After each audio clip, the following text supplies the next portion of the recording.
Get those threads going. This is how I like to actually put my sewing patterns together. Once I've picked them up, I will make a package for it, and then because of the description of where pieces go, if this is my top, I put all the pieces of the top in one envelope with the numbers that coincide with it, and then the pants I'll put in another one.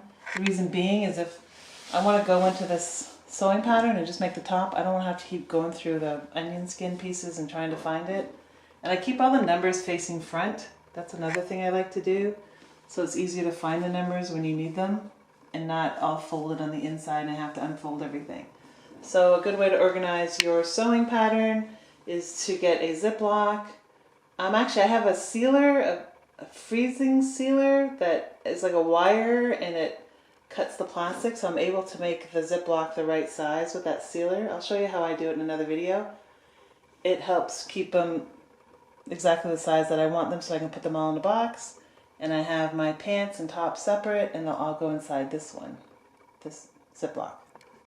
On each piece that I recreated, I write down the actual pattern. I should write the word new look on the pattern pieces that I've made as well, because sometimes a piece will stay out and you don't know what it belongs to and I'll have to go find it. So they'll have its own envelope, and then this will have its own envelope. And in here I have all my pieces, like I said, with pants and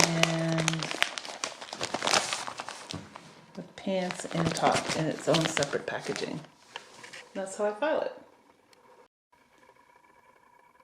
When you buy secondhand patterns, you never know what state they're going to be in. You never know if you're going to have pieces missing.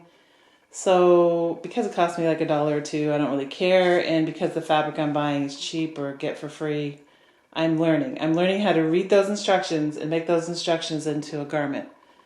And there are times I will sit there for hours going on YouTube trying to figure out what front side facing, inside pull through. And I'm like, what are they talking about? I don't get it. And then you figure it out and you're like, oh, I got it.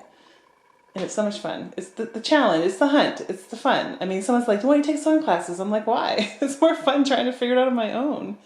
If I took sewing classes, they teach you one thing at one point when I'm not using it. I'm not going to remember it. I need to know it when I need to use it. So that's when it comes in handy. So if everyone's thinking of making 6079 new look, it's a lot of fun. If I could do it, like I said, I'm a kindergarten sewer. I'm kind of new at this. I'm figuring out these dart things. I'm figuring out there's the grain line. Make sure you use the grain line on your fabric. It does make a difference. And it's a lot of fun. I'm enjoying it. Just a side note, you probably noticed that I wrote with marker because I saw someone online saying use a marker, it'll go through when you're tracing it out. And I feel bad that I ruined the pattern, so I'm not going to do that anymore. I found out another way since then how to transfer all these markings.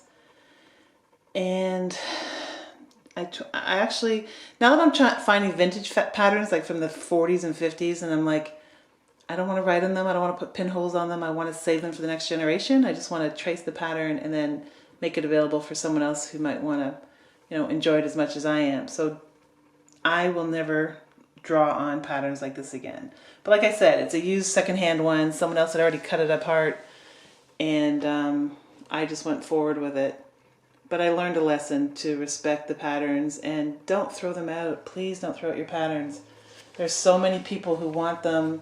Schools will take them, universities where there's sewing, design. They want the old vintage patterns. Even if it didn't work, you don't like it, somebody will find something to do with it. So don't throw them out. So, to all of you, happy sewing. And let's go sew for fun. So fun. SCW fun. Get it? So fun?